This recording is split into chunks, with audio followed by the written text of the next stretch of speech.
Julio de 1947, Roswell, Nuevo México. Muchos creen que los restos encontrados en el desierto cerca de esta pequeña ciudad pertenecen a un ovni. La pregunta es, ¿existen los ovnis? La respuesta es sí. Aún perdura la controversia sobre lo que aconteció allí aquella noche.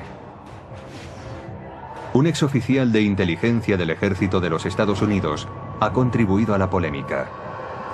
Según él, los ovnis no solo existen, sino que el ejército estadounidense ha copiado tecnología avanzada de ellos. Él lo sabe, afirma, porque ha tenido en sus manos muestras de esa tecnología y ha visto los cuerpos de los alienígenas encontrados en Roswell. The humanoid type body came from the Roswell area where there was a crash in 1947. ¿Por qué debemos creerle? ¿Por su rango? ¿Por los años de servicio al país y por su reputación? Pues era considerado uno de los militares más brillantes en su especialidad. ¿Quién es este individuo? ¿Qué dijo en el pasado? ¿Cuáles de sus predicciones se han cumplido? Según las palabras del teniente coronel Philip Corso, él era el responsable de que la tecnología extraterrestre llegara a los laboratorios militares y a los científicos civiles, quienes se valieron de ella para fabricar dispositivos láser, fibra óptica, circuitos integrados, gafas de visión nocturna y chalecos antibalas. Estudiamos platillos volantes que se han estrellado o que han sido derribados y tratamos de averiguar cómo funcionan. Muchos niegan que la tecnología extraterrestre haya sido el motor de la industria militar. Es una forma peculiar de confiar en la ingenuidad humana. Supe que Philip Corso no decía la verdad gracias a una serie de cosas. ¿Será la historia de Philip Corso fruto de su fantasía y su ambición? ¿O la confirmación de que en Roswell se estrelló un ovni en 1947? ¿Se inició realmente gracias a ese hecho un programa militar secreto que incorporaba la tecnología extraterrestre a la industria armamentística?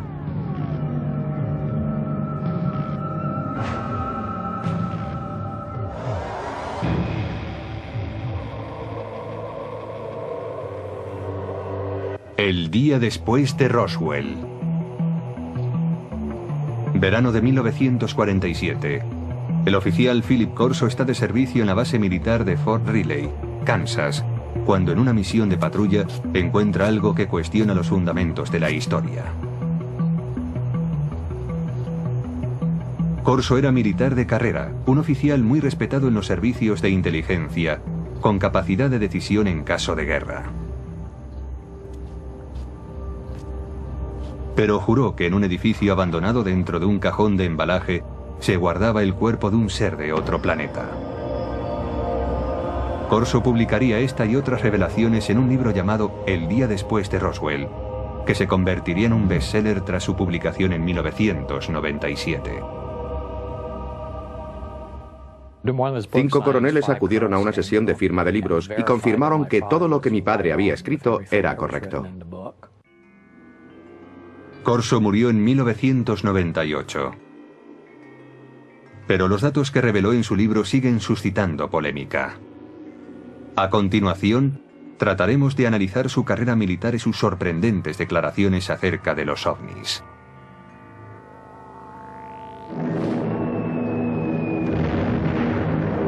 ...1942... el año siguiente al ataque de Pearl Harbor.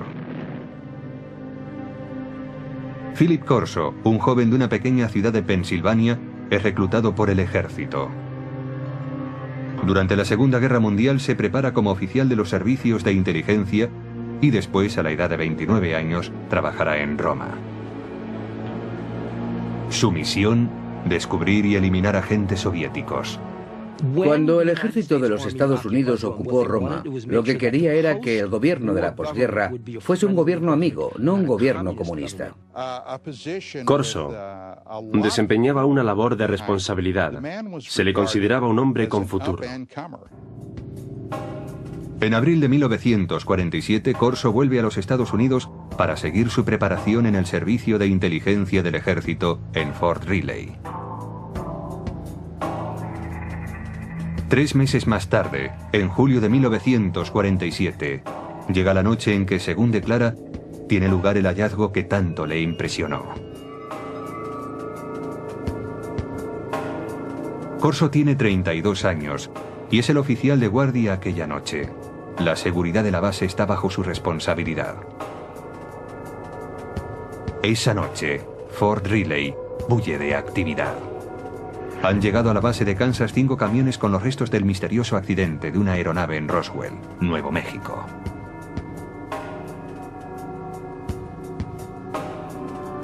Corso, como oficial de inteligencia, está intrigado por el cargamento.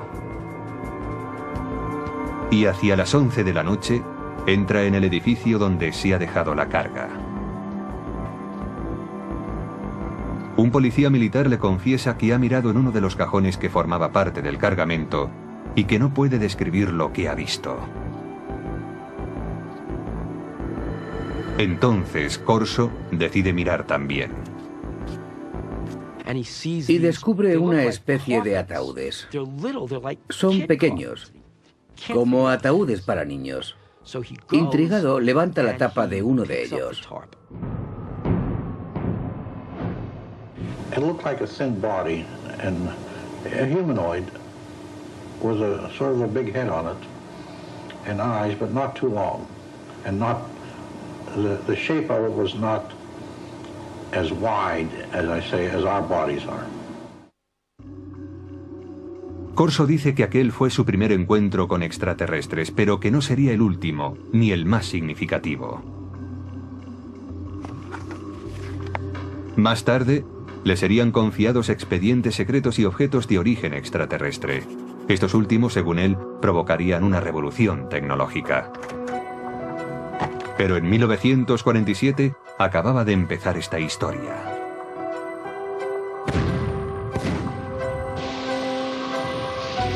La Guerra de Corea, iniciada en 1950, abre un paréntesis en las reflexiones de Philip Corso sobre seres extraterrestres. Corso entra a formar parte del personal del general Douglas MacArthur como especialista en artillería para las fuerzas de las Naciones Unidas. Tras el armisticio de 1953 se queda en Asia como oficial de inteligencia. Se ocupará de la repatriación de prisioneros estadounidenses y aliados. Llegué a conocer a Philip Corso porque se encargó de la liberación de prisioneros de guerra en el lejano Oriente, a las órdenes de MacArthur, y más tarde fue oficial de proyectos especiales en el Consejo de Seguridad Nacional, trabajando para Eisenhower en la Casa Blanca. Según su expediente militar, Corso es ascendido al rango de teniente coronel en julio de 1953. Según afirmó, fue asesor personal del presidente Dwight Eisenhower, al que informó de la creciente infiltración del KGB en la CIA.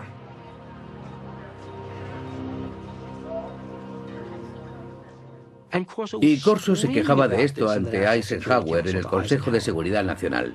Corso declara también que Eisenhower le premió otorgándole la comandancia de un batallón. Los archivos militares confirman que fue nombrado comandante de un batallón de artillería en el campo de misiles de Red Canyon.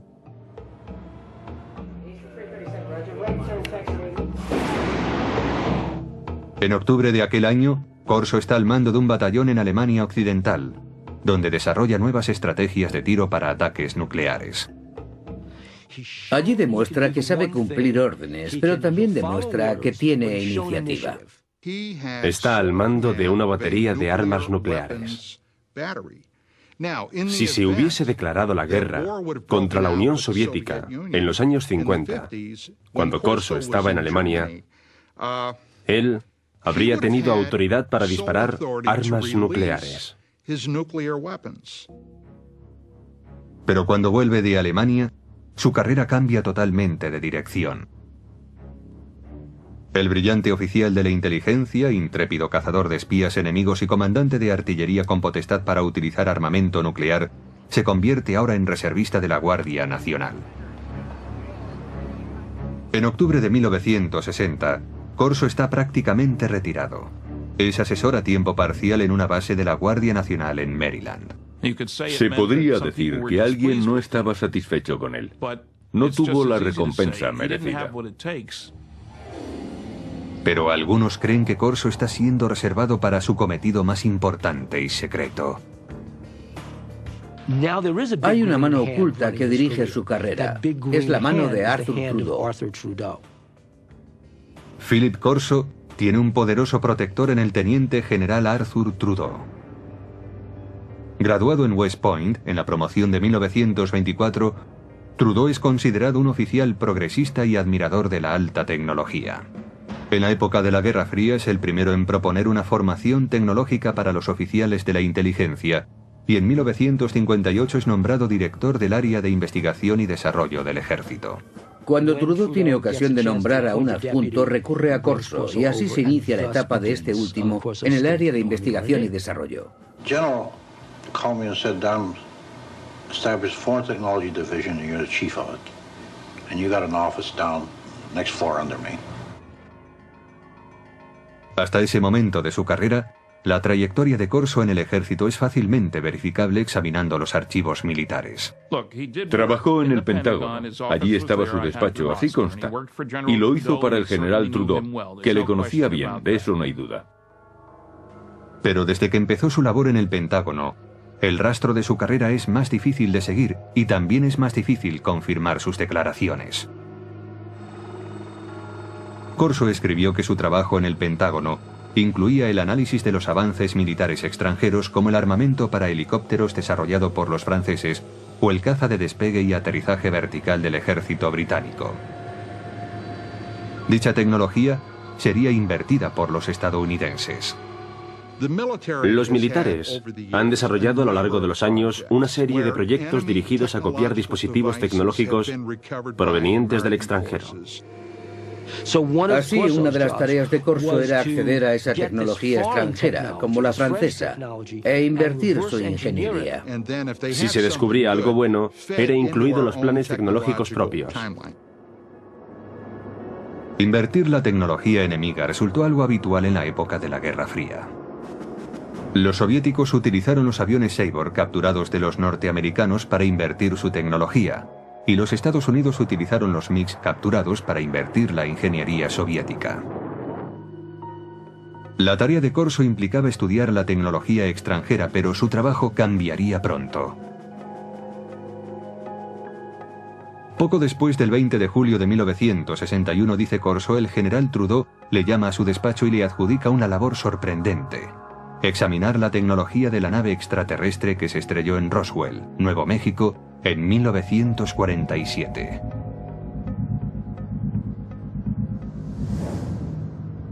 Trudeau envió un archivador al despacho de Corso. Según este, el archivador guardaba pruebas de diferentes visitas de extraterrestres a la Tierra, así como de su tecnología que afirmaba sería utilizada para desarrollar la nuestra.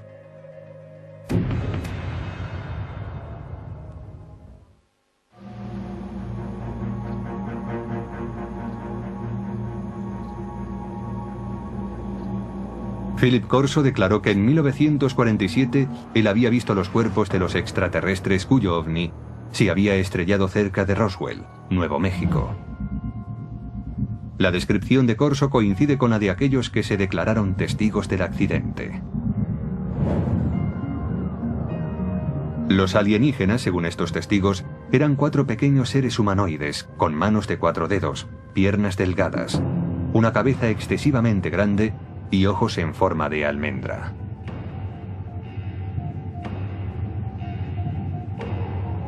Dichas descripciones aparecen supuestamente en los documentos clasificados por los investigadores del gobierno. Hasta el día de hoy, dichos documentos no han sido autentificados.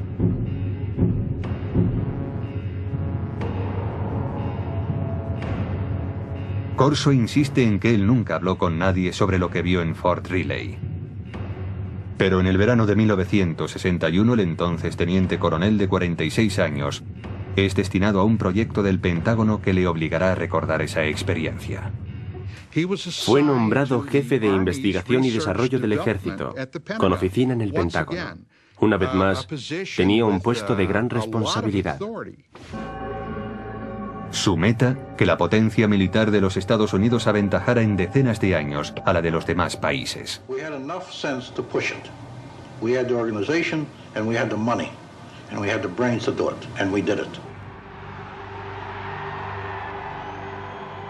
Durante la época de la Guerra Fría, dice Corso, preocupaba mucho al gobierno que los rusos llegasen a tener acceso a los materiales extraterrestres, o lo que era aún peor, que los alienígenas utilizaran su superior tecnología para invadir la Tierra. Según Corso, un armario archivador contiene los extraordinarios utensilios hallados en Roswell.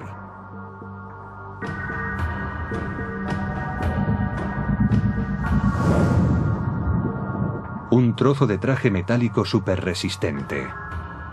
Corso afirma que quizás sirviera para proteger a los alienígenas.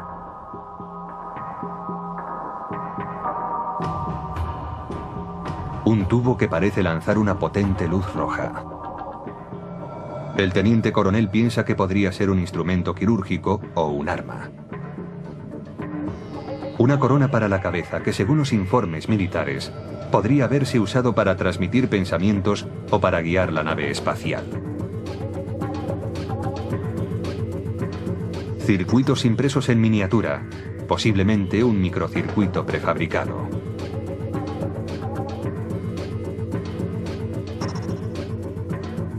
Un cable flexible que podría haber transmitido luz.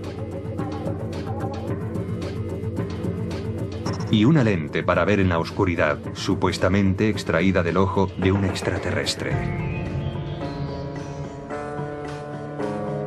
Para identificar tan extraños objetos, Corso declara haber estudiado con detalle documentos clasificados del gobierno referentes a la tecnología extraterrestre supuestamente encontrados en Roswell. Según dichos informes, algunos de los más destacados científicos del mundo, hombres como Werner von Braun y J. Robert Oppenheimer, accedieron al lugar del accidente en Roswell. Corso dice que el teniente general Trudeau le autorizó a confeccionar la lista de hombres que incluiría en su equipo. You will put on that team anybody that you want. Engineers, scientists, and even I told the Germans. Told them I'll take a couple of Germans too, in addition to the US scientists. Basándose en la cuidadosa lectura de los informes Roswell, Corso declara haber desarrollado su propia teoría sobre cómo podría funcionar la nave extraterrestre. Lo que decía Corso era que la nave no era un platillo volante. No vino volando, sino que lo hizo saltando en el tiempo. Decía que eso era todo lo que sabía, que había una especie de onda alrededor de la nave, que hacía suponer que se trataba no de una nave espacial, sino de una máquina del tiempo. Y la razón es que para recorrer tan enormes distancias tenía que abandonar lo que nosotros conocemos en física como un continuum espacio-tiempo, desprenderse de eso y aparecer repentinamente en otro lugar. En las notas personales de Corso hay dibujos que detallan sus conceptos. Corso especula con que la nave extraterrestre fuese manejada mentalmente por un mecanismo encajado en el cráneo del alienígena. Parece que si se gira la corona en torno al cráneo del alienígena, las tomas electromagnéticas se encajarían con determinadas partes de su cerebro. Una vez concluida la investigación, Corso decide que está preparado para ir más allá. Su aplicación. La tecnología extraterrestre que, según él, procede de Roswell, es mostrada a determinadas firmas para su desarrollo. Traten de imaginar qué sucedería si una nave espacial se estrellase contra la Tierra y en ella hubiese un fabuloso dispositivo tecnológico y alguien como Corso entregara ese material a unos laboratorios de investigación diciendo: averiguad cómo funciona esto. El resultado, sostiene Corso, fue el replanteamiento de todos los avances tecnológicos producidos hasta entonces.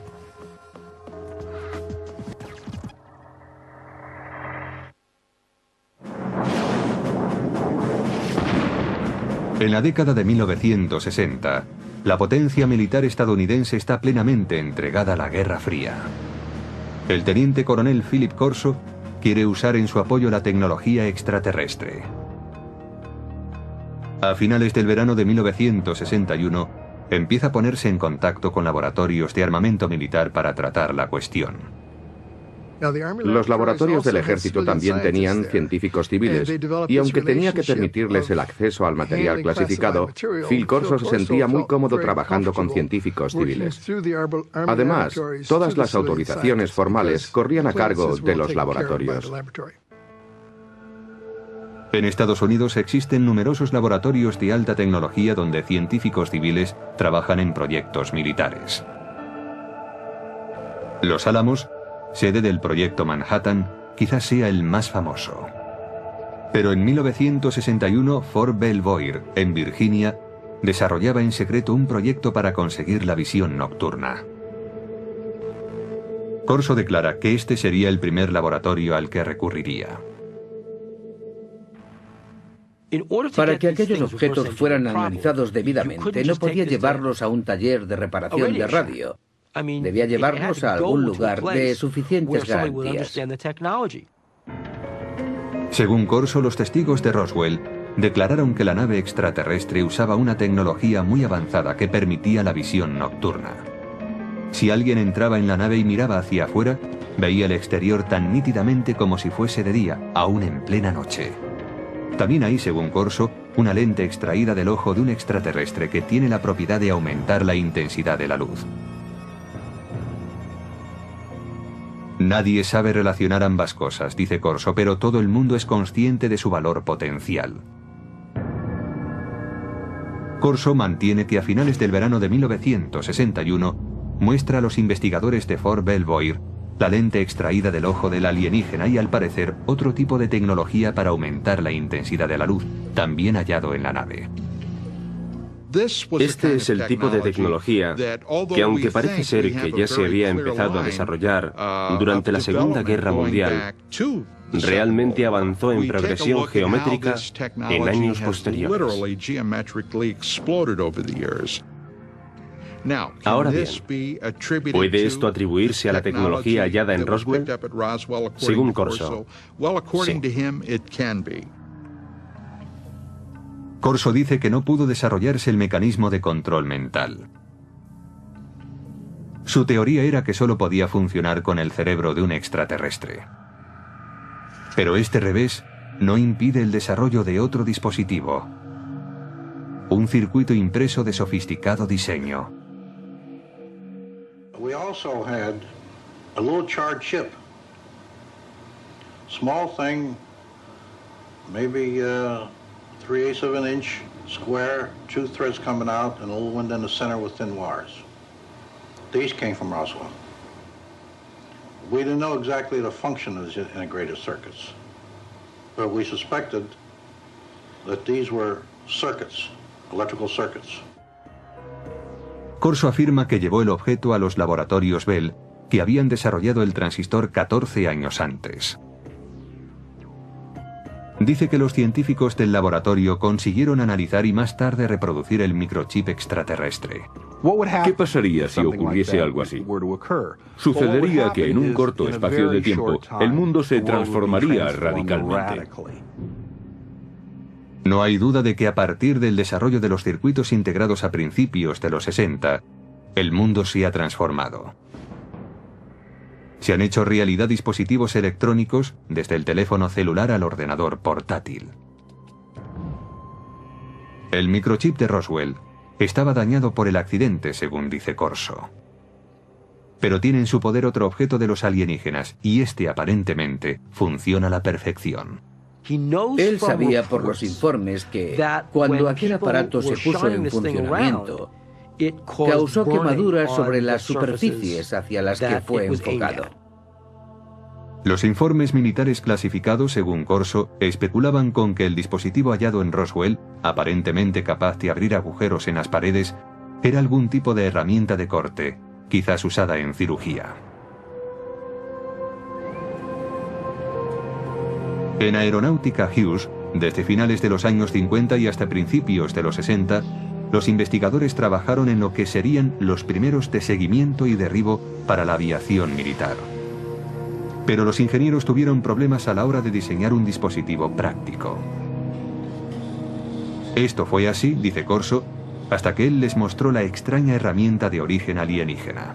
El proceso se aceleró después de los años 60 y 61, porque se inventaron nuevos métodos de fabricación de dispositivos láser. A medida que avanzaba la ciencia, avanzaba también la ingeniería. Según los informes, el archivador citado por Corso contiene otro tesoro encontrado en Roswell.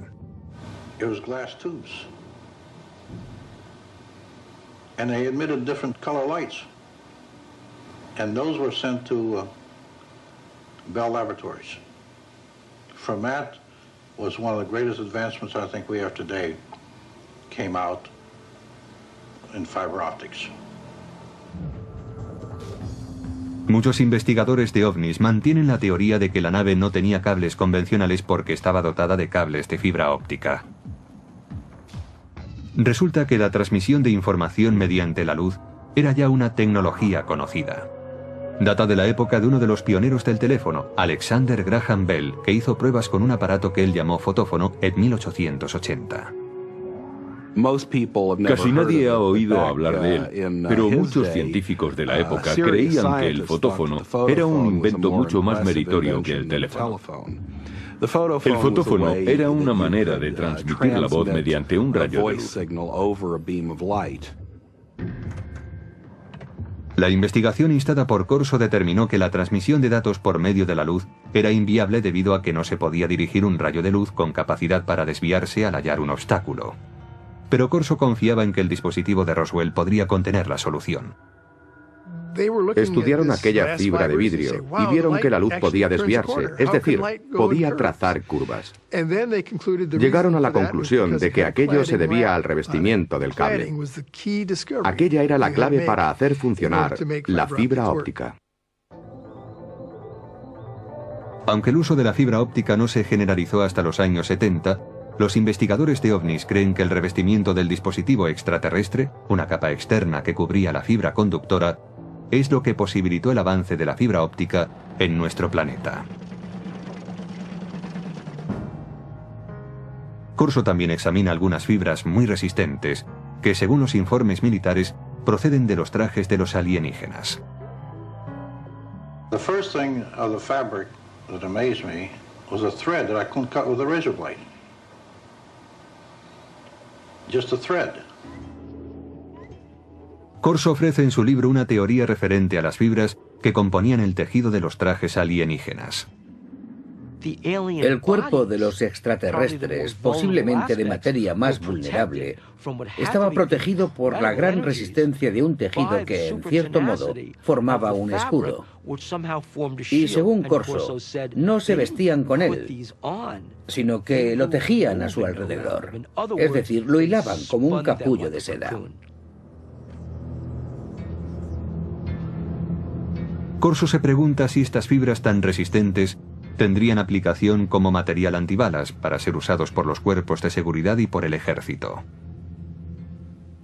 Corso asegura que el ejército intentó llevarlo a la Universidad de Colorado para tratar de fabricar dicho material. A mediados de la década de los 60 hubo grandes avances en cuanto a tejidos resistentes. Usaban la tecnología de los polímeros, el tipo de moléculas que, decía Corso, estaban presentes en el tejido extraterrestre. En 1965 se inventa el Kevlar, un tejido que se usaría en chalecos antibala. Una prueba más, según Corso, del impacto de la tecnología extraterrestre.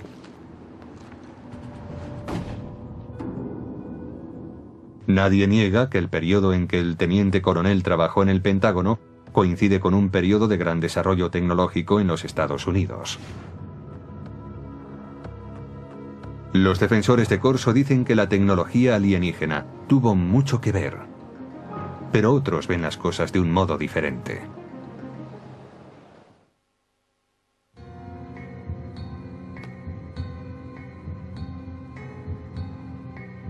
En su libro El día después de Roswell, el teniente coronel Philip Corso declara haber introducido la tecnología extraterrestre hallada tras el incidente de Nuevo México en la agenda de los militares estadounidenses.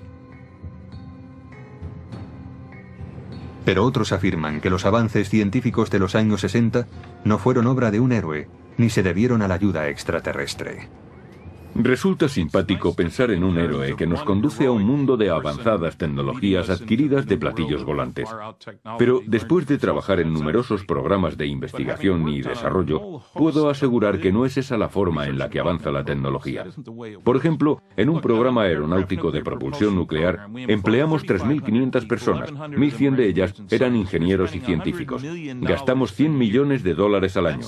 Esa es la clase de trabajo que se hace para desarrollar una nueva tecnología.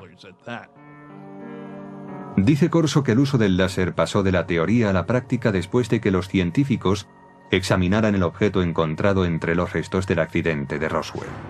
Pero para los historiadores, eso es ciencia ficción. El láser es un buen ejemplo para aclarar que un invento no surge de la noche a la mañana. No se produce porque a un científico le llegue la inspiración, baje a su taller del sótano y 15 minutos después obtenga un rayo láser. En realidad, el estudio del láser empezó en 1951, cuando un físico de la Universidad de Columbia estaba dando un paseo por Washington. Aquel físico era Charles Townes. Me desperté pronto aquella mañana, preocupado por no haber llegado a ninguna conclusión. Después del desayuno salí a dar un paseo por el parque. De pronto pensé, un momento, podemos disponer de toda una colección de moléculas, todas ellas activadas con un exceso de energía. Me puse a hacer números y comprobé que podía hacer que aquello oscilara. Necesitó 2 años y $50.000 de subvenciones gubernamentales antes de presentar un prototipo de láser de microondas, aunque escasamente operativo. El primer dispositivo láser utilizaba microondas, no luz.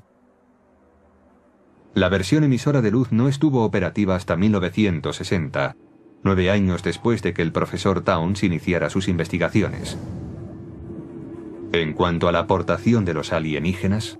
No, los extraterrestres no tuvieron nada que ver con la tecnología del láser y en realidad yo tampoco. No creo que los extraterrestres nos hayan dado ninguna información.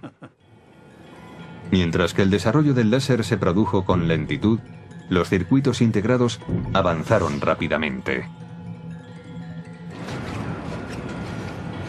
Pero el mayor logro de los científicos vino mucho después de que Corso se jubilase.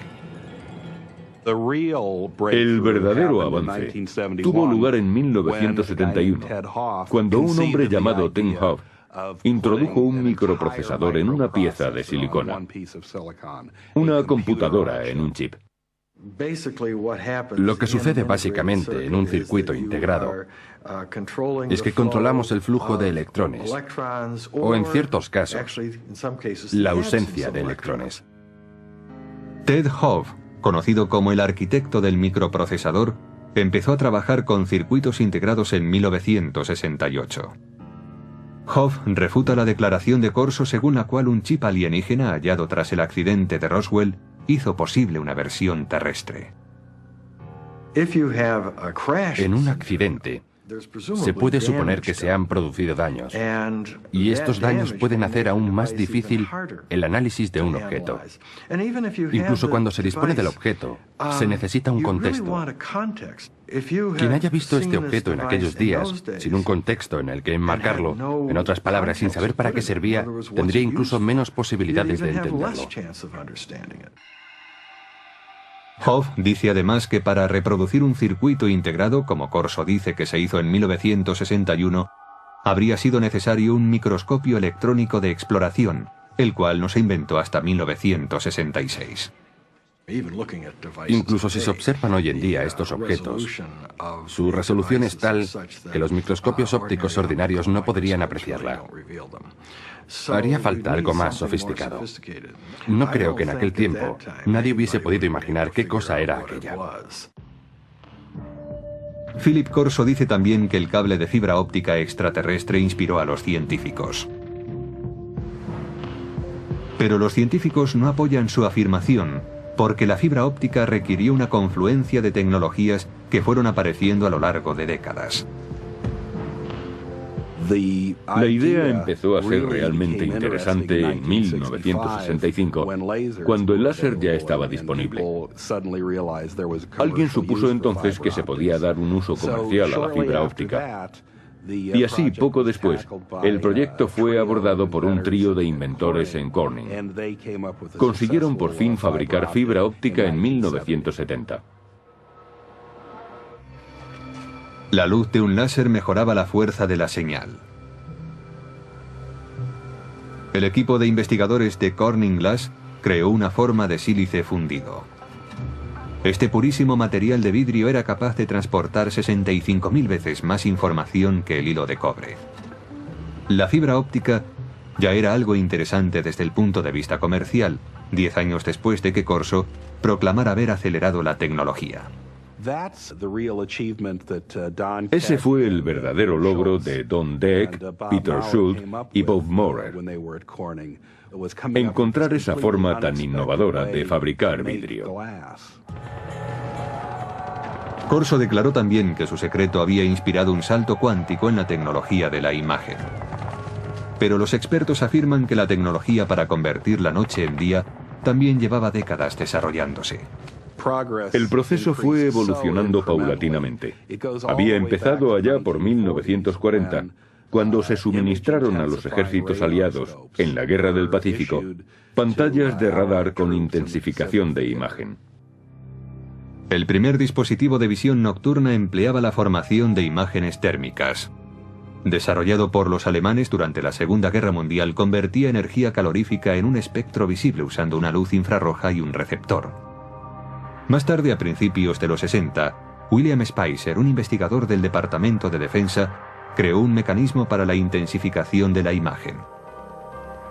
Los científicos de Fort Belvoir se basaron en sus trabajos. La intensificación de imagen no requiere luz adicional. Funciona como un receptor de radio para ondas lumínicas, amplificando la luz existente. Los intensificadores de imagen actuales son lo bastante pequeños para poderse llevar como gafas y son capaces de amplificar la luz, multiplicándola por 35.000. Los científicos argumentan que si Corso tenía realmente un intensificador de imagen extraterrestre, mostrárselo a los investigadores en 1960 habría ayudado poco al progreso de esa tecnología. La ingeniería necesaria progresaba a un ritmo muy lento. Lograr la visión nocturna fue, en gran medida, el resultado de un trabajo de ingeniería realmente brillante. Finalmente, según expertos en tecnología, las fibras superresistentes de Corso no venían de los trajes espaciales de los alienígenas, sino del fruto de años de investigación de una científica llamada Stephanie Kwolek, que trabajaba en la compañía DuPont. Ella consiguió enlazar cadenas de átomos en 1965. En 1971 el Kevlar ya estaba en el mercado. La teoría de que algo como el Kevlar salió de un platillo volante resulta tan chocante para mí como insultante para alguien como Stephanie Kwolek, que invirtió enormes esfuerzos, años de su vida, una enorme dedicación e inteligencia para desvelar los secretos de la naturaleza. Además, algunos escépticos insisten en que el teniente coronel Corso sencillamente no tenía los conocimientos suficientes para promover un programa de ingeniería inversa. Leí algo que había escrito hace años y vi que aquello no era alta tecnología. Yo he trabajado para General Electric, Westinghouse, General Motors, TRV System, McDonnell Douglas y junto a muchos científicos. Yo mismo soy físico y no vi nada en los escritos de Corso que indicara que tenía los conocimientos, el talento, la formación para manejar un material como aquel y llevarlo a la industria. Corso tenía una respuesta para tal objeción. Decía que su equipo de científicos de élite le ayudaba a interpretar los objetos de Roswell. I didn't have the training or the background for something. You know, they got highly technical. But fortunately, the German scientists were there. I knew von Braun, and I knew Hermann Oberth. Oberth was a man that said we've been helped. But we had to keep it quiet to protect our budget, protect our organization. Para los escépticos, caben más dudas acerca de Corso. Según ellos, un teniente coronel no debería asumir funciones como las que Corso se atribuía. Creo que un indicio de su consideración dentro del ejército viene dado por el hecho de que nunca llegó a coronel, a pesar de sus muchos años de servicio. Pero otros apoyan las afirmaciones de Corso. en particular aquellos que dicen conocer el funcionamiento interno del ejército. En aquellos días, un teniente coronel tenía mucha más autoridad e importancia que ahora. Pero incluso hoy, hay tenientes coroneles que conocen mucho acerca de planes y operaciones importantes. Todos los científicos y militares con los que Corso dijo haber trabajado afirman que no había implicación extraterrestre en las tecnologías desarrolladas a partir de aquellos años. No existen documentos de ningún tipo que avalen las afirmaciones de Corso sobre ingeniería alienígena aplicada a la terrestre.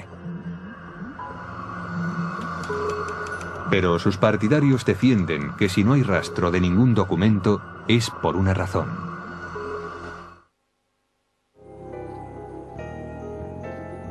Quienes creen que una nave extraterrestre se estrelló cerca de Roswell coinciden en una cosa: el gobierno ocultó sistemáticamente la verdad. El gobierno de los Estados Unidos y otros gobiernos del mundo han ocultado pruebas para dar este asunto por concluido, pretendiendo así acabar con el misterio. Philip Corso alega que él también debía mantener en secreto su programa de ingeniería inversa. We couldn't discuss it. We made a decision. It cannot be discussed outside of us. We're doing good. We have the authority, we have the money for our R&D projects. Well, that's fine. Let's keep it that way. Let's not get mixed up in the murky area of whether they exist or not. En cuanto a la contribución de Corso a los avances de la ciencia, los escépticos dicen que la tecnología que él declara haber impulsado por aquella época ya estaba a punto de aparecer. Como prueba, aluden a la famosa corona de control mental, una tecnología extraterrestre que Corso reconoció que no pudo ser desarrollada. Hoy está en camino de convertirse en realidad sin su ayuda. Desde los años 70, los científicos han estado experimentando con las ondas cerebrales salidas del electroencefalógrafo para suministrar información y alterar el comportamiento. En la actualidad es posible usar juegos como este que informan a través de un electroencefalógrafo para aprender a controlar los estados del cerebro. Pero la tecnología del control mental ha avanzado más aún.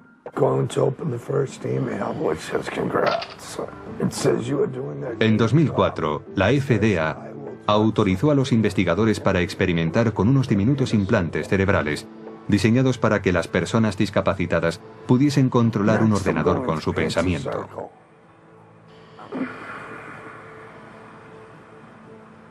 Los investigadores de ovnis dicen que los supuestos ocultamientos del gobierno pueden oscurecer para siempre los hechos de Roswell.